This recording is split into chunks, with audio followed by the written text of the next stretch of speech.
talk to one of my favorite artists. You know, usually it doesn't happen that I put a bindi, but today I'm putting the bindi, and there is a reason for that. You know, I love her bindis, her bangles, and the way she sings, the way she performs, her appearance, and everything about her, including her name.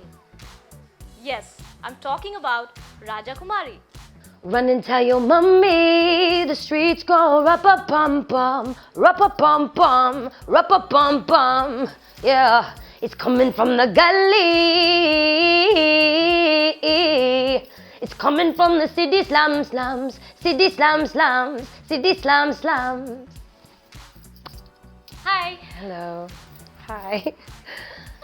This is one of those moments, you know, because when I remember first time when I heard your name, that was Raja Kumari, I was like, oh my god, this is so gender neutral name. Yeah. You know, stage name is like so interesting and gender.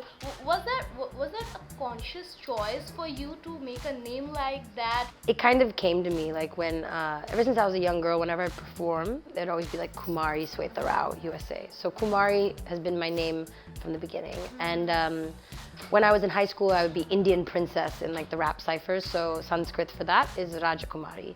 Right. So that means the daughter of the king. And so I felt like the king of kings. So it could be connected, you know, to the divine. And I also liked the idea that the first name was Raja, that it was king, Yeah. and that it was a man's name, and Yeah. it would be able to, you wouldn't know who was going to show up. Right. And that I felt like was valuable in the beginning. Right, to bring that surprise element, Yeah, right? yeah. But you know, you're a trained Kuchipudi dancer, Mhm. right? So and you're highly influenced by our Indian text, right? Yes.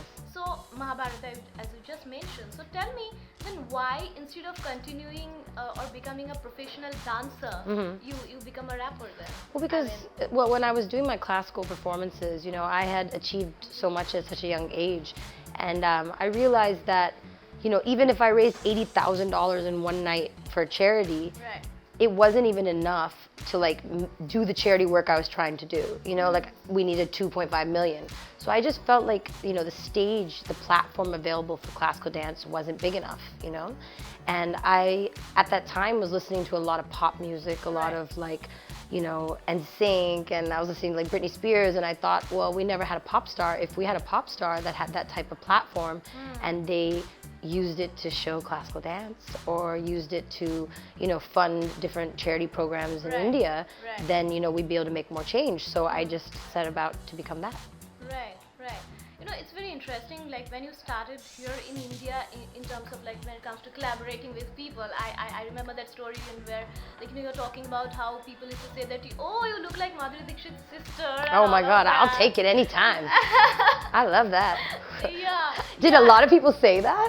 I'm just kidding. And also you collaborated with Divine. Yeah. Is that one of the reasons why you want to do more here in Mumbai, here in India? I mean, I Collaboration. think you answered the question yourself. Yeah, I mean, there's been such a warm welcome in India. And like, you have to understand, I'm coming from America where a lot of times when I'm expressing at the highest level, they like to say that, you know, there's not an interest for that. There's only less than 1% of the population in America is Indian, you know, and you're coming to a place where like 100% of the population is Indian, you know, so immediately there's a different understanding for the art. There's a different, you know, depth of knowledge. When I'm referencing a character like Meera, I don't have to tell the whole story. Yeah. You know, there's an inherent understanding of where I'm pulling from. So India has been such a wonderful place for me as an artist. You know, it's been a place where I've like really been able to open up, and it'll always be important to me.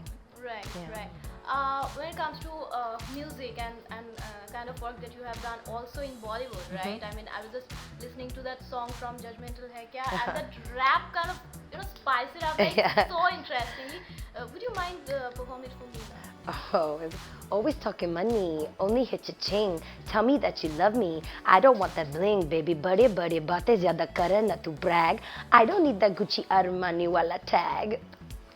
It was fun. Yeah. Another thing is, like when I look at you, right? Your appearance. You always put a bindi. Yeah. You always put this bangles. Yeah. Right?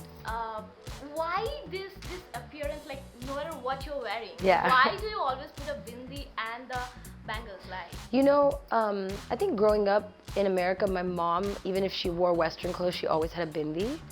And so I think for me that always like represented like being connected to, you know, your culture and your roots. But for me, like as I grew, it kind of grew as an expression for me. Like wearing is a conscious decision to say like I'm seeing the world through my third eye today, you know, and I want to try to see things spiritually instead of, you know, what is in front of me and be affected by my emotions. So it's also, it's like an ode to my mother, it's a connection to my roots, and it's a way of, you know, being conscious, you know, spiritually for me. Right, right. You know, because you have done so many, like, you know, your digital show, Lockdown, I'm talking about, and the MTV show and all of that.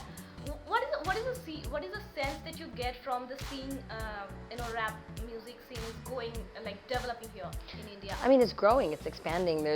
You can see that there's so many new labels. Right. You know, that's like a sign that, you know, the industry is growing. You know, that many people are now have jobs in hip hop in India. Just think of it like that. You know, that many people, their job is to curate hip hop in India.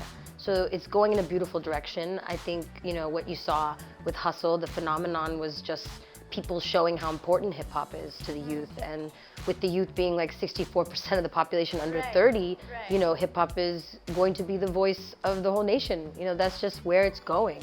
So it's exciting to be here at a time where I can kind of, you know, influence and help bring up, you know, the future, and also more women, you know, need to come out. Like I was lucky, you know, in ways I grew up in America far from my culture, but I grew up surrounded by strong female artists, you know, like Lauryn Hill, Missy Elliott, you know, and, you know, even Nicki Minaj killing it, you know, like so many powerful people, you know, Beyonce. So it's like, it's not unheard of on that side to have a woman holding that much power, but it hasn't happened here. So that's why I like to project that very intensely, because we don't know what's coming in the future, you know? Right. But when it comes to India, because Bollywood has a huge market, what is the struggle then for a rap artist? I mean, there's plenty of struggles. Yeah, I mean, it has a strong Bollywood market, but like, you know, like how I've been able to interact with Bollywood, I haven't changed who I am with it. I have a fun version, you know, like I have a way of speaking in that realm that still stays authentic to me. You know, I think that's important. And I think with Bollywood, it's the most powerful like distributor of music if you think about it. So I think if you want to be an artist that has mass, you know, impact, then you should be working in Bollywood. Right. You know, you should be. Right. Also, because most of your interpretation of some of the, like, you know, old characters, right? Traditional character in a very modern way, right? That's your interpretation. Tell me how the socio-political change kind of reflects in your writing. Yeah, I mean, I think I try to touch on that in every album. There's always like one song that kind of touches on equality of people and tries to present these, you know, it's not like just philosophy, it's actually real life, but a lot of people don't engage, you know, with others, and they don't engage with people that they don't know. And so I try to make music that's universal, you know. Records like Robin Hood was really talking about what I saw when I came here, and I say like, don't forget the youth in the slums. If you know the truth, then why they're still hungry. You know, there's so much work that we can be doing, you know, in our own home, and instead of just like looking around. And that's like something I saw when I came here. And Believe in You and Mira from the first album, you know, talked a lot about manifestation, and Mira was specifically about classical dance and how the vibration of classical dance is celestial, and it's from the universe. So, you know, I just try to make my music that will inspire people to either look within themselves to figure out, you know, who they are, and hopefully to, you know, not leave behind what's important. Right. So what are the upcoming thing that you're working on? I've been working on a new project. I have new music coming.